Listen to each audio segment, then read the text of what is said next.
Okay, so welcome back to my channel. This is going to be a recap of episode 9 of Haunting on Hill House.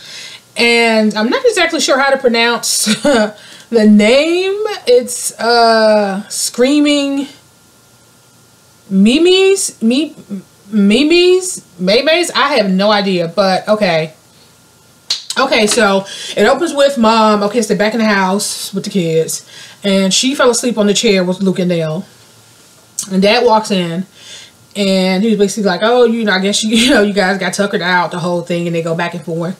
And she was like, yeah, I just wish that they could stay this young forever, and it's precious, and da-da-da-da-da. And so Luke is on one side, Nell's on one side. So he said something to her. He said, are your arms asleep? And she said no, and then she looked down and Luke was gone. And he was holding Luke. And he was like, are you guys coming? And so she ends up picking up Nell and taking him to the room. So I'm like, okay. Okay, so the following morning is the morning after the storm. So Mrs. Dudley is in that long corridor. She's cleaning up the broken glass. And so Mom, Mrs. Dudley, started talking about basically how children process things, and as an adult, when you think back on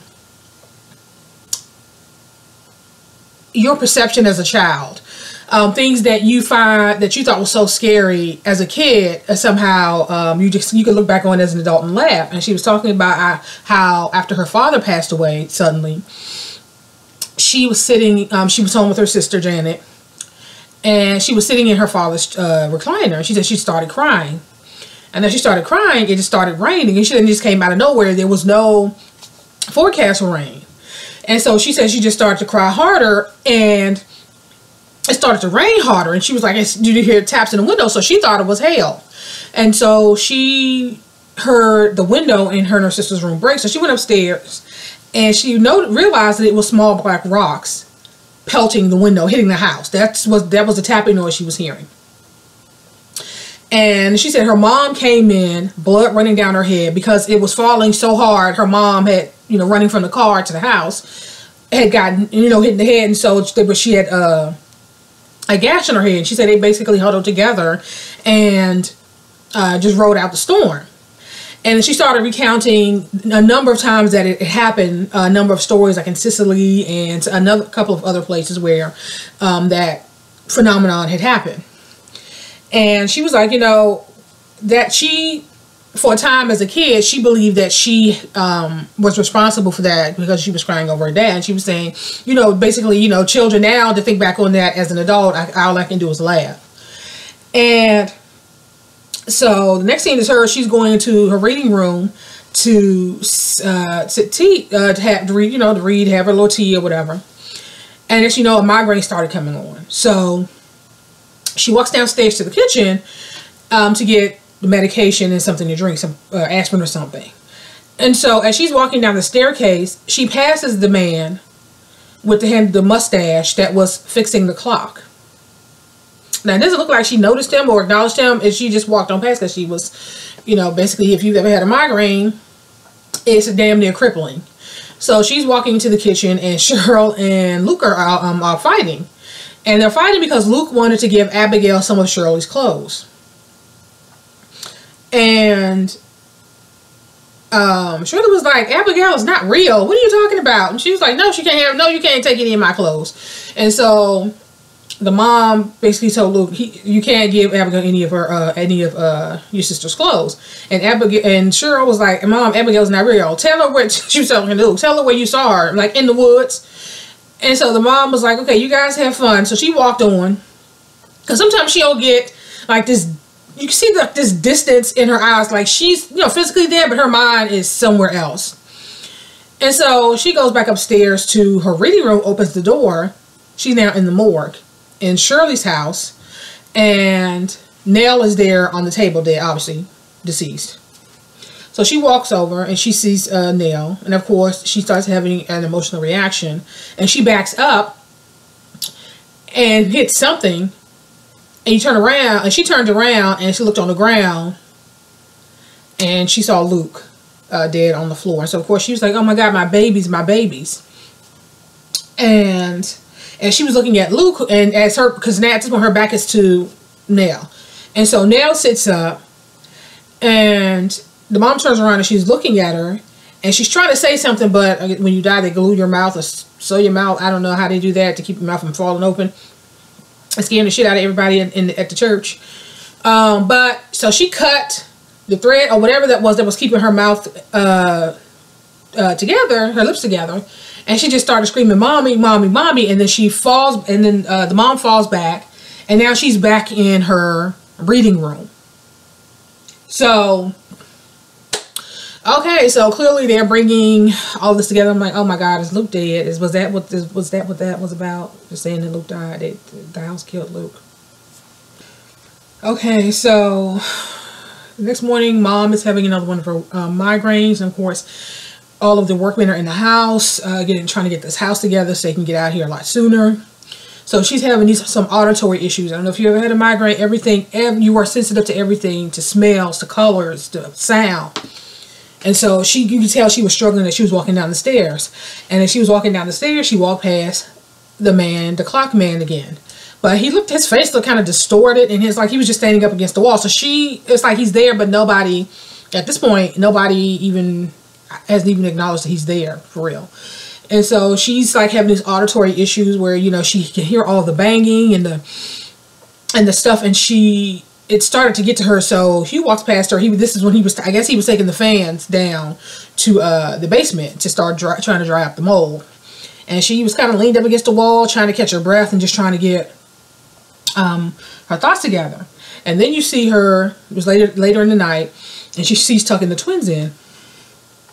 And she, I forget what she said, but the kids were, she was like, what if I have a bad dream again, Nell? And she was like, the old bent neck Nell, she was like, no, something worse. What if I dream that you killed us? And so she's like, huh? What are you talking about? What if I dream that you sent us out into the dark alone and we died? I had a dream that I was on a table, a silver table, and what did she say? I don't know if she said with my jaw wired shut or something.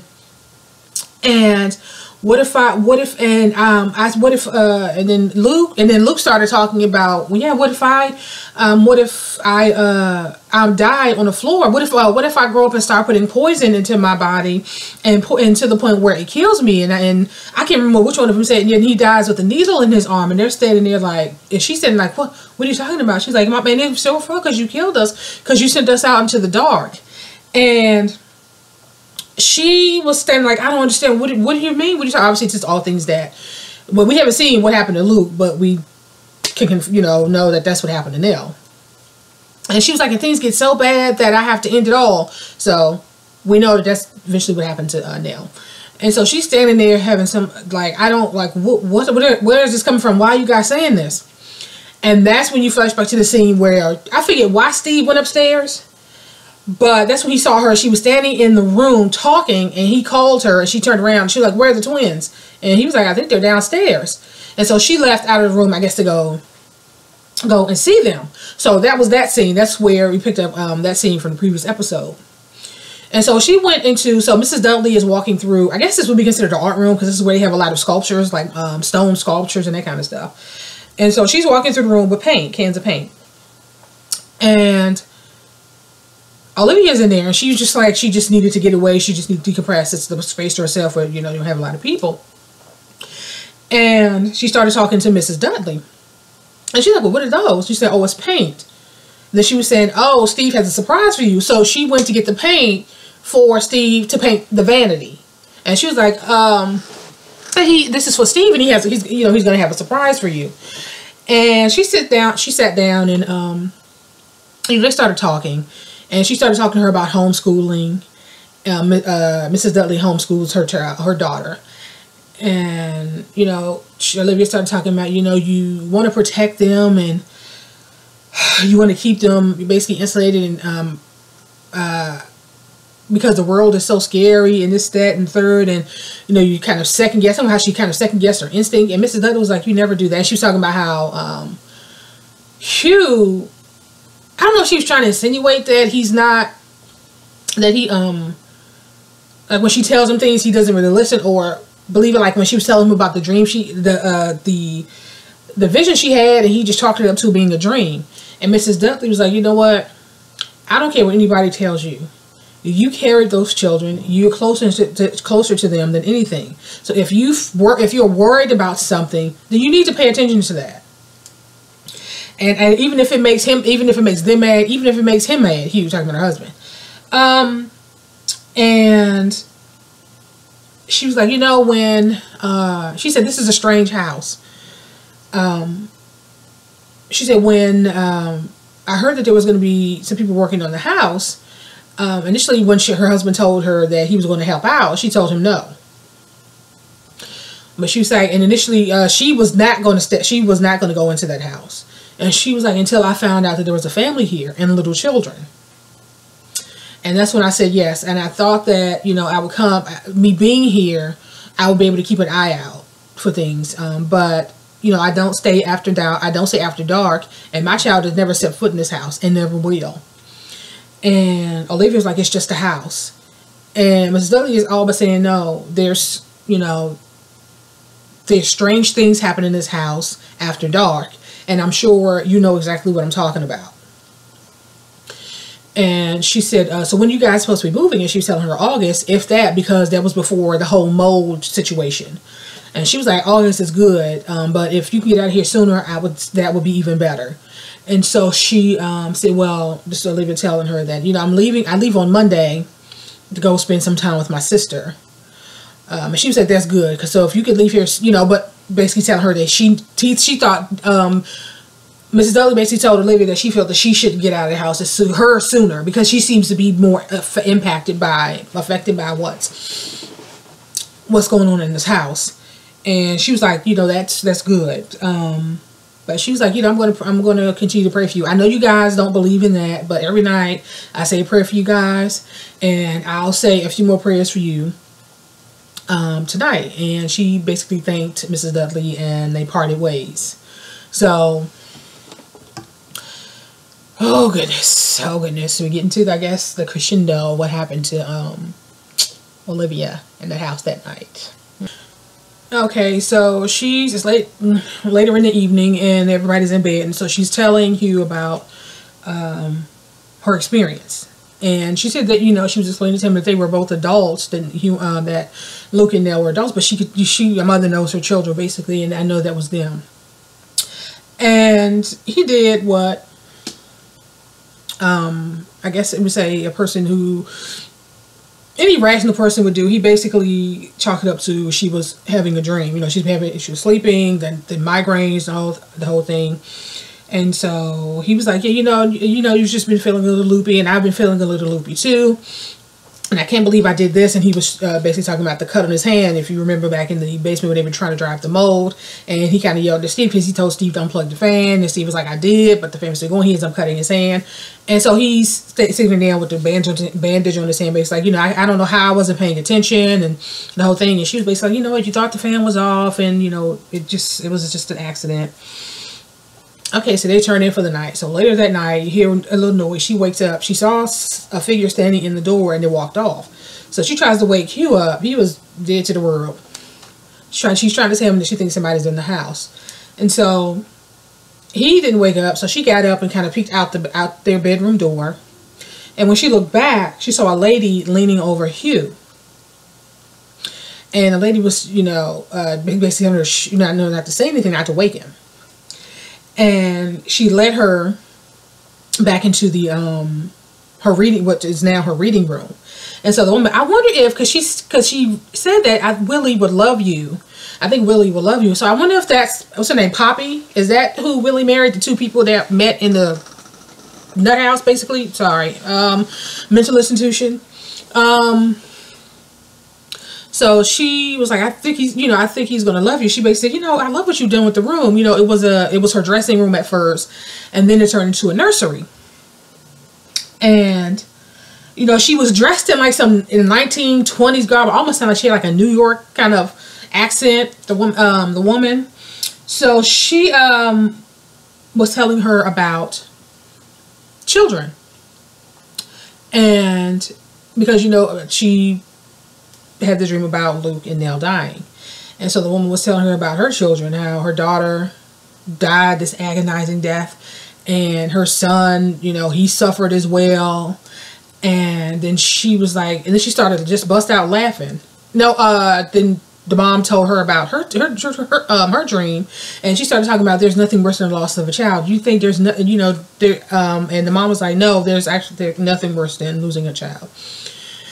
And so, that's when she started telling her about her children, and she bust out laughing. And she was like, but it was all a dream. And so, next thing you know, she's she turns around and she's in the twins' room. And she sees them sleeping just as soundly. And you see in the shadows, Poppy is not this young, beautiful woman anymore. She's like an older and aged woman, briefly. But then the camera flashes back and then she was young and beautiful again. And so she was telling her, what if your children, Screaming Meemies was what she called dreams. So that's the name of the title of the show, of the episode. So I guess that's what they call bad dreams. And she was like, what if your children had Screaming Meemies? What if the dream was so bad and so horrible, you would do anything to wake them, wouldn't you? And she said, yeah. She said, well, I know what you could do to save them. And she was like, what? And so she whispered something in her ear. And then you flash to when the mom was on top of Dad in the middle of the night with the screwdriver to his neck. And that whole scene played out. And so when he's like, what the hell is wrong with you? What is going on? Was it the last episode? I think. And that's when they, had the conversation. They were sitting down looking at the blueprints. And that's when they had the conversation about her going to spend some time with Janet so that she can get out of the house and be away from the house for a while. So that's where that scene comes in. So it's tying all of these little incidents together. So, which is really good. Okay, so we finally find out why he never told them the full story of what happened that night. Okay, so we flash back to when, so they were playing the scene where Steve shows her the vanity that he painted for her. And you saw that, first she was all happy and all of a sudden her mood changed and she put her fist through the actual mirror. And so now you see what happens after that when she's sitting around talking to Hugh, telling him about it. And he's just basically like, what is going on with you? What's wrong? What can I do? What can I do to help? And she was basically trying to minimize it. But he's like, no, I spoke to Steve. Basically, he was horrified. Steve was horrified and scared to death. And she was basically asking him for help. Like, she was basically, I don't know what's going on with me. I think something's wrong with me. I need help. And initially, he was like, oh, you're just tired. You're just stressed out. And she was like, no, initially, when we first moved in, I was all those things. I was, excited and worried and happy. And, I would be able to, be creative. It was just I had all these emotions. And she said, now the only emotion I have is fear. Like, she was like, I'm scared. I'm scared all the time. And she was still planning on leaving that Monday to go see Janet. And so he basically said, you know what? I think you should leave sooner. And so the next day she's saying her goodbyes. And of course the kids are, asking, how long are you going to be gone? And, And then just as she was about to walk out, Luke asked if Abigail could stay over. And then she could sleep in his bed and he'll just sleep. I guess he was going to sleep on the floor. And so now at this point, they're still, feel like Abigail's not real, like a imaginary friend. So she was like, oh, that's fine. No, that's no problem. And he was like, even Shirley said it was okay. So I guess finally Shirley was like, I'm just not even going. Arguing him, it's his imaginary friends, whatever.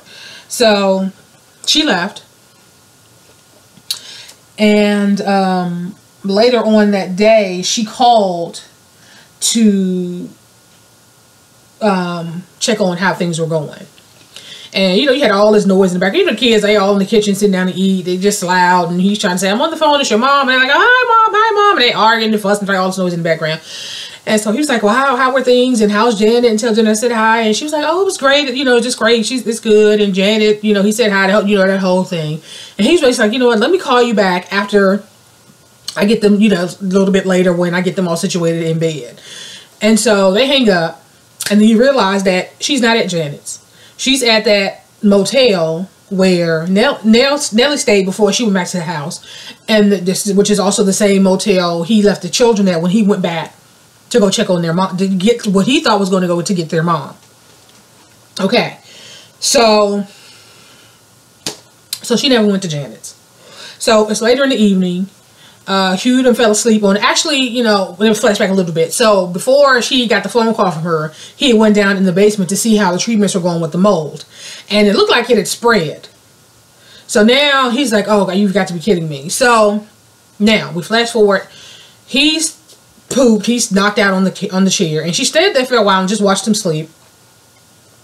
And then she went down to the basement, and if you remember, he bought rat poison to deal, because to deal with what he thought were rats, but it was actually the scratching noises. Was that Willie that barricaded himself in the walls? So it wasn't actually rats, it was the scratching noises he was hearing, whatever. So she went downstairs, and the next thing you know, you see Shirley came downstairs to get something to eat. She was hungry in the middle of the night. And so she hears this clanking and clacking, and she goes into the kitchen to find out what's going on. And she sees her mom, and she's like, I thought you were at Aunt Janet's. And she, her mom was making tea. And she said something to Shirley. And basically said her, you know, basically everything's okay, just go on back to bed. No, she said, are you dreaming too? And Shirley was like, huh? And she basically said, you guys grow up so fast, and and then she basically told Shirley to go to bed. And so it's been this thing about her where she feels like she's been sleepwalking, like everything is a constant dream, like she's having issues dealing, deciphering dreams from reality, and just, so this whole time she's like, I just want to wake up. I just want to wake up. So, so Olivia goes into the kids' room. And so who pops up in the bed is Abigail. And so Luke was like, see, I told you she was real. And so she was like, well, that's fine. Abigail was like, well, I don't want to get in any trouble. And, you know, she was like, you're not going to get in any trouble. And so she said, okay, let's have a tea party. So she takes the kids into the red room. So the door is now open. And they go in and sit down. And around this time, Shirley goes and wakes her dad up, and he jumps up and kind of scares, you know, it scares her a little bit, because he's trying to figure out what's going on, because he's had a dream, and all he's saying is live why, and all this kind of thing. So he's having some type of nightmare, and then Shirley wakes him up, and she's kind of concerned. She was like, I thought you said Mom was at Aunt Janet's. And so he's kind of looking confused, like, okay, well, hell, we all saw her leave, like, what? So there's flashing back and forth between him. So he's now going through the house to see if he could find her. And it's flashing to the room where she done poured them all a cup of tea, and, you know, they're sitting there, and the mom was like, you know, to answer your question, Nellie, yes, if you were having a nightmare, I'd wake you up. I'd wake you, you know, of course I'd wake you up. And he's searching and searching and searching. Of course, you know, you have the anticipation, like, oh my God. Obviously, you already know that Luke and Nell didn't die at that point in time, but it was still that anxiety, like, oh my God, what's going to happen? What's going to happen? So he's looking through all the kids' rooms, and then he sees the room, the red room. So he burst in, but unfortunately not before Abigail drinks the tea, and now she's hacking and coughing, and of course Luke and Nell looking at her, and Olivia was like, oh, she's waking up, she's just waking up, she's fine. And of course this is where you see him push her against the wall. Now, if you remember, when he touched Shirley to get her out of the house, she saw him pushing her up against the wall. So now she's looking at her dad like, what did you do to Mom? He, after knocking all the tea and shit on the floor, he pushed her ass against the wall to get her away from the kids. But of course, they don't know that. And he pushed her ass so hard, it knocked her out temporarily. Her head hit the wall and she was out. So then you flash to, this is when he's getting the kids out. So he's already gotten the younger kids out of the house. So now he's back in there to get Steve. So as he's walking down the hall, he sees all of these entities of all these people that used to live in his house. And so he kind of looks and he's like obviously freaked out like about what he's seeing. So he goes into Steve's room, wakes him up. And you know that whole thing he did where he's like, okay, we're going to have to run. And he's picked him up to run. Don't just keep your eyes closed. Now what we do see is the person who was turning it on. We thought it was like one of the entities initially who was turning the knob. But it wasn't. It was Olivia, because at this point Olivia came to and she looked through the rooms for the kids, and so now she's standing outside Steve's room, and you have Poppy in her ear saying he's going to take the kids, he's killing them, he's going to take them out into the dark, he's going to take the kids, and you won't, like playing on, just fucking with her head, right? So she's just obviously not in her right state of mind. And so then you see the old lady, I forget her name, who I think that was who Mrs. Dudley used to care for. She was like, she's a liar. And then Olivia looks around, and like, and then the lady walks by into the room and got into bed. And Olivia's like, what do you mean? She said, Poppy, she's just a liar. All she do is lie. And so while Olivia was distracted in the room, that's when you see he picked up Steve. It was like, just keep your eyes closed, because he was thinking the entities were still out there. So that's when he picked him up and hauled ass out of the house. Now, he had already hit the stairs before Olivia even knew what was what. And so now she's trying to run behind him to catch up, but you obviously know what happened. She didn't. She had twisted her ankle or something, hurt her ankle, so she was limping at this point. So she wasn't going to catch up with them. So that's when you see Luke, he's looking up, he sees Abigail in the window. And then you see Mom in the window. Then you see the mom in the window, but you have Poppy's like, see, he's killing them. He's killing them. He's taking him out into the night. And she was like, I just want to wake up. I just want to wake up. And so that's when you see the mom on that landing where Nell was, the staircase, that winds up and goes up this cast iron staircase. I think that's what it is. And actually, let me flash back a little bit. So she went back into the red room after she had come to some kind of semblance of her sense, and she sees Abigail, and her body's on the floor. And then she looks up and she sees Abigail, and she was like, are you awake now? And Abigail just stood there. And then you see a woman grab Abigail by the hand, and they walk off and they disappear. Okay, so now Olivia is still like, I just want to wake up. I just want to wake up. And Poppy is there like, well, you know what you have to do, and he's killing them, and you know what you got to do to save the kids, da, da, da, da. So she's standing there, and she became resolute in what she had to do. And so she ended up throwing herself off and falling to her death, basically, off the top of the staircase. So that's how she died. Now, when you think about it, when you look at Poppy was behind her, so if she wasn't gonna jump, Poppy was sort of ready to push her ass. You saw Poppy's hand coming up really slow behind her, like okay, bitch, if you don't jump, I'm gonna shove your ass off here anyway. So she ends up throwing herself off the staircase. And then, the house was quiet. She was laying there for a while, and the house was quiet, and then it went back in time a little bit to when they first arrived at the house. Because remember, when the first episode was basically that night, he got the kids together, got them out of the house. That was basically that. So, and it was really sad. It was really, really sad. So when they first got to the house, I mean, everybody was all smiles. The kids were all excited. It's this huge house that they can explore, this old house with all these antiques. The parents, they were excited, especially the dad. He was thinking about, all the amount of money they were going to be able to get once they get this house together and up to date, and was able to flip it. The kids were all excited, like, what's my, it was just like, and the kids, the kids were like, where's my room? Where's my room? So they didn't ran up the staircase, and the dad is like halfway up the staircase, and I guess she told him he can go ahead and go get them situated. And so you can hear the kids up there I want this room, I want this room. And he's like, well, you guys have already been assigned rooms, so there's no need for all the arguing. And then he was like, he turned to look at her, and he said, are you sure? And then she says, yes, you can go on without me. And that's basically how the episode ended. So that scene was really sad, to go from that day of all that excitement to where they are now with all the loss and horror and heartache and depression and drug and alcohol abuse and all of these issues that they have as a result of being in that house that they thought was going to be their future. You know what I'm saying? Their ticket to, I guess, financial freedom. I mean, it was really sad. But like I said, that's how the episode ended. I'm going to end this here, and I will talk to you guys later.